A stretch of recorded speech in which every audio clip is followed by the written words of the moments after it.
안녕하십니까. 백성주입니다. 오늘 아침 쾌청합니다. LH 사태의 문제가 일파만파 속에서 끝이 없어 보입니다. 서울, 부산 지방자치단체장 보궐선거, 특히 야당의 단일화 이슈가 최대의 관심을 끌고 있습니다. 오늘 아침 방송 주제는 권력의 사유화와 공공성이 부족한 정부라는 주제로 여러분한테 말씀을 드려보겠습니다. 최근 송옥은 포스텍 교수는 문재인 정부 4년 동안 진보 정치를 하기는커녕 고집, 고소, 고립이 소위 3고 정치에 빠져 있다고 최근 그의 저서에서 비판하고 있습니다. 일자리, 집, 양육, 먹고 사는 문제가 어쩌면 정의보다 더 소중한 게 아닌가라고 그는 반문하면서 이렇게 국민적 공론에 참여하지 않는 정권은 역대 정권 중 처음이라고도 했습니다. 그는 문정부 4년에 대해서 진보는커녕 정치의 기본 요건도 충족하기 버거운 정부라고 했습니다. 청년들에겐 일자리, 30대, 40대엔 집과 양육, 50대 이상에겐 먹고 사는 문제가 어떤 것보다 중요하다. 사람들이 이런 작은 꿈이라도 실현하게 해주는 게 정부의 근본 역할인데 그런 역할을 제대로 해내지 못하고 있다. 그런데 현 정권은 이런 얘기를 하면 아예 무시하는 경향도 짙다라는 그런 비판을 쏟아내고 있는 것입니다. 그러면서 그는 그나마 노무현 대통령의 참여정부는 참모들이 시정에 귀를 기울였다. 운동권 출신도 그리 많지 않았다. 그런데 이 정부는 핵심에 죄다 운동권 출신들이다. 내가 바라는 목적대로 끌고 가는 게 운동권 정부의 특징인 듯하다. 그러니 공론장이 없는 것이라고도 했습니다. 왜 문 대통령이 권력의 핵심을 운동권으로 채웠다고 보는지에 대한 그의 대답은 대통령 보는 의지가 아니라 대통령이 운동권에 불려 나와서 대통령으로 집권한 탓이다. 그러다 보니 대통령이 이런저런 정황을 판단할 능력이 있는지 모르겠다. 남북 관계나 일본, 중국 이슈엔 다소 소신이 있어 보이지만 대통령의 세계관이 인권 저항 법조계에 극한된 탓이 아닐까 하지만 노동이나 자본주의 제반 정책에 대해서는 그 방향조차도 모르는 것 같다라는 비판을 쏟아내고 있습니다. 그는 정치를 이런 식으로 사유화하는 역대 정부에서는 본 적이 없다고 했습니다. 권력이 사유화의 정도가 심하다는 취지로 이 정권에는 공공성이란 개념이 없는 것 같다라는 그런 단적인 표현을 하고 있기도 합니다. 이현상 중앙일보 칼럼니스트는 지금 한국 사회는 반대로 공익을 사익으로 연결하는 능력들이 경이로워 보인다고 했습니다. 선거를 앞두고 이런저런 명목으로 세금을 뿌리는 행위 같은 것이 대표적이라고 했습니다. 얼마 전 선거 중립 의무가 있는 대통령이 가덕도 앞바다에서 가슴이 뛴다라고 한 것도 그 예가 아니냐는 것입니다. 너무 속 들여다 보이는 짓이어서 교묘하다고 하기는 힘들 것 같다고도 했습니다. 최근 문재인 대통령은 한국토지주택공사 투기 의혹에 대해 연일 비장한 메시지를 던져왔습니다. 용납할 수 없는 비리 행위, 발본세곤 등 의도 강도가 높습니다. 전매특허 같은 공정이란 말도 서슴없이 꺼냈습니다. 그러나 어딘가 공허해 보입니다. 물에 기름 뜨듯 겉도는 느낌이 역력하기 때문입니다. 그 이유는 대통령 자신 스스로 공익과 사익의 경계가 흐릿하다 못해 아예 섞여버렸던 여당과 측근들의 행태는 한 번도 제대로 짚어낸 경험이 없기 때문이라고 할 수 있습니다. 손끝이 곪은 종기 하나 짜내지 못하면서 마치 남의 일 이야기하듯 남의 탓, 가진 자의 탓 등의 소위 내로남불 형태로 국채 공ገብ에 엄포를 놓는 게 대통령보다 한 수이고 현명하며 박식하고 시대를 앞서가는 국민에게 먹힐 리가 없을 것입니다. 김영삼 전 대통령은 잠시에 문제가 생기면 일단 장관부터 물러나게 해서 문제 해결을 도모했다고 합니다. 그런 조치를 당시로서는 정치적 쇼맨십이라는 비판도 없지 않았지만 지금 국민의 분노는 그런 희생적 리더십을 통해서라도 보고 싶어하는지 모르겠습니다. 대통령은 얼마 전까지 LH 책임자였던 변창흠 국토부 장관에게 문제를 대단히 감수성 있게 받아들여야 한다고 지시한 적이 있습니다. 도대체 뭘 말하고 싶은 것일까 하는 그런 궁금증이 생기는 그런 질문이었습니다. 아마도 국토부가 가덕도 공항에 반대하는 것처럼 비춰 죄송하다고 했던 것처럼 LH에 비리가 있는 것처럼 비춰져서 죄송하다고 넘어가라는 주문을 한 것이 아니냐는 그런 연상을 해보게 합니다. 그러니 대통령이 행태에 비추어 그럴 수도 있다고 국민은 믿을 수도 있을 것입니다. 왜냐하면 대통령이 장관을 임명하기 전에 인사청문회에서 변창흠 후보자가 스크린도 사고를 당한 사건과 관련해서 걔만 신경을 썼으면 아무 일도 없는 것처럼 될 수 있었을 텐데라는 발언이 주인공이기 때문에 하는 말입니다. 이번 사태를 보면서 유독 걸리는 대목이 있습니다. 익명성이 기댄 일부 LH 직원들의 반응이라고 할 것입니다. 이게 우리 회사만이 혜택이자 복지인데 아니 꼬면 우리 회사로 이직하든가 하는 혼란이었습니다. 이런 의식은 복종과 일상에서 악이 평범해지듯 선민의식과 관행 속에서 윤리 감각이 마비됐다는 것은 만천하에 드러내놓는 것과 전혀 다르지 않아 보입니다. 고구마 줄기보다 더 얽혀 튀어나오는 투기 의혹이 그 증거이기 때문이라고 할 것입니다. 언론 보도를 통해서 여당 정치인들이 우리 쪽에 정부를 요구해 투기한 것도 봤다. 왜 우리만 갖고 도저히 지랄이냐 하는 반응도 매우 의미심장해 보입니다. 현 정부 부동산 정책 설계자는 분명 부동산은 끝났다고 한 것이 얼마 아니었었는데 이 무슨 아수르장을 만드는 것인가 하는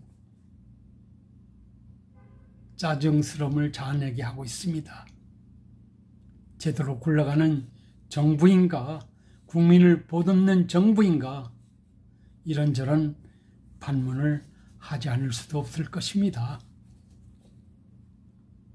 박근혜 정부의 청계재단, K재단, 미르재단 등 현 정부 실세들이 공익을 빙자한 사익이라고 당시에 비난했었습니다. 문재인 정권은 이런 위선을 극복하겠다는 호기로 출발했다고 해도 과언이 아닐 것입니다. 그래서 국민은 그걸 믿었습니다. 그러나 그런 믿음과 기대가 배신감으로 돌변하기까지 그리 긴 시간이 필요치 않았습니다. 고작 4년도 못 가서 발병난 형국입니다. 온갖 기득권으로 가족 사랑을 실천한 장관 일가, 아들이 군휴가 특혜 시비에 휘말린 후임 장관, 정의라는 이름으로 위안부 할머니를 이용한 시민운동가, 개발정부를 이용한 관광지 투자를 문화유산 보호라고 우긴 여당 의원 등등 국민을 계속 열받게 만드는 대표적 사례들이 현 정부에서 우후죽순으로 튀어나왔습니다. 국민에게 해야 할 말을 대통령이 그런 측근에 대해서 마음이 빚을 있다고 고백하는 순간 공정이란 말은 오염돼서 빛을 잃어버렸습니다. 취임식에도 했던 공정은 아예 공연불이 된 지 오래입니다. 대통령이 공정이라면 그것은 불공정의 하나의 사례로 익혀지고 있기 때문에 하는 말입니다. 다락처럼 오른 집값, 말라버린 일자리에 질린 사람들, 특히 청년들은 국가가 내 삶을 책임질 수 없다는 걸 이미 깨달아버렸습니다. 정부가 능력이 없었으라고 생각했는데 번복되는 헛발질을 보노라면 이제 그 의지마저 의심스럽게 비춰지고 있는 것이 엄연한 현실이 되었습니다. 여기에 국민을 더욱 짜증스럽게 하는 것은 한 번 잡은 권력 실컷 누려보자는 놀부심보인지는 알 수 없겠으나 권력이 사유화의 정도가 역대 어느 정부보다 도를 더하고 있다는 것입니다. 끝이 없어 보입니다. 그들이 싸웠다는 박정희 전두환 독재보다 못하지 않아 보입니다. 모든 것을 그들처럼 부정하더라도 그들은 후대를 위해서 경제라도 제대로 남겨서 오늘날 우리를 먹게 만들어 주었다는 점이 되겠습니다. 그러나 현 정부 아무것도 못 건졌습니다. 제로 최적 시대가 곧 닥칠지도 모릅니다. 최근 헌법상 근거 없는 공수처 설치, 뇌물수수 혐의로 확정 판결받아 형기를 마친 자를 구제하기 위한 법무부 장관의 수사지휘권 발동이라든지 가덕도 신공항 건설, 재난지원금 남발, 한전공대 설치 등의 재정의 공공성을 말살하는 사유화 조치, 부동산 정책의 난맥상으로 인한 국민의 기본권 제한, 인신 구속에 따른 마련 미란다 원칙 무시, 거짓말쟁이 대법원에 의한 자기 편을 위한 정치 재판의 비일비재, 법관 탄핵, 국회의 헌법에 반하는 법률 만능주의 행행, 인권 경시 사태, 표현의 자유 무시 등등의 권력이 사유와 사태가 본물을 이루고 있습니다. 헌법을 무시하고 있습니다.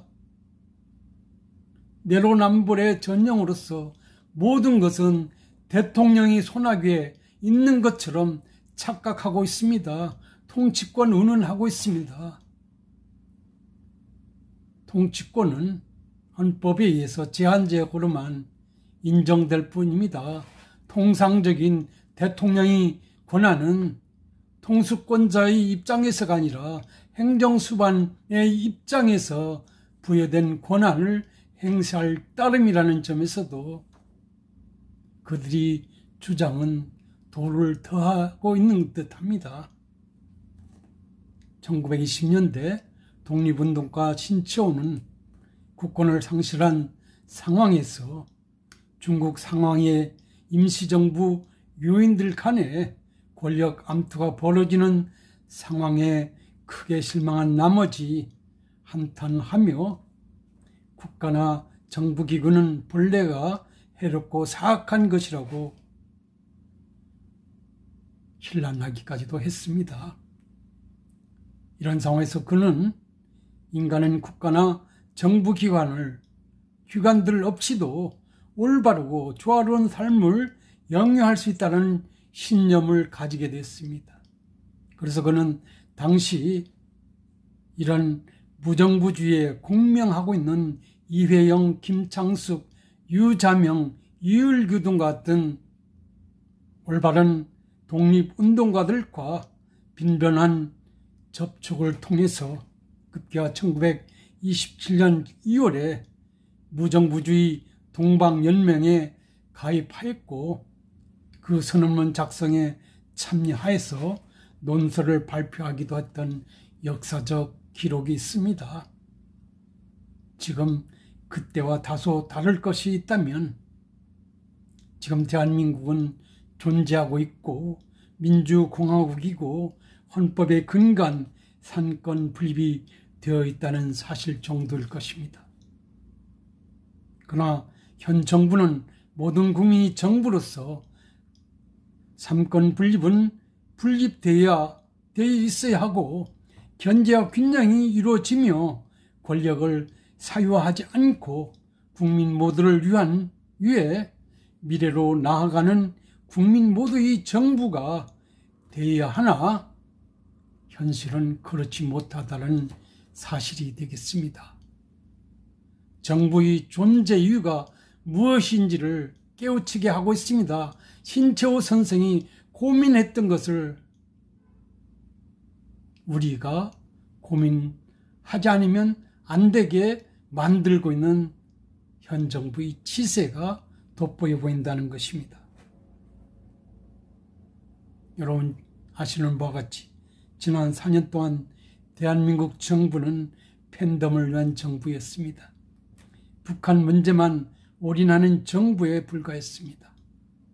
더욱더 편가르기를 주저하지 않으면서 삼권 분립을 뭉개고 권력이 사유화 놀이에 여념이 없었으며 입법 독재를 전혀 마다하지 않은 정부였습니다.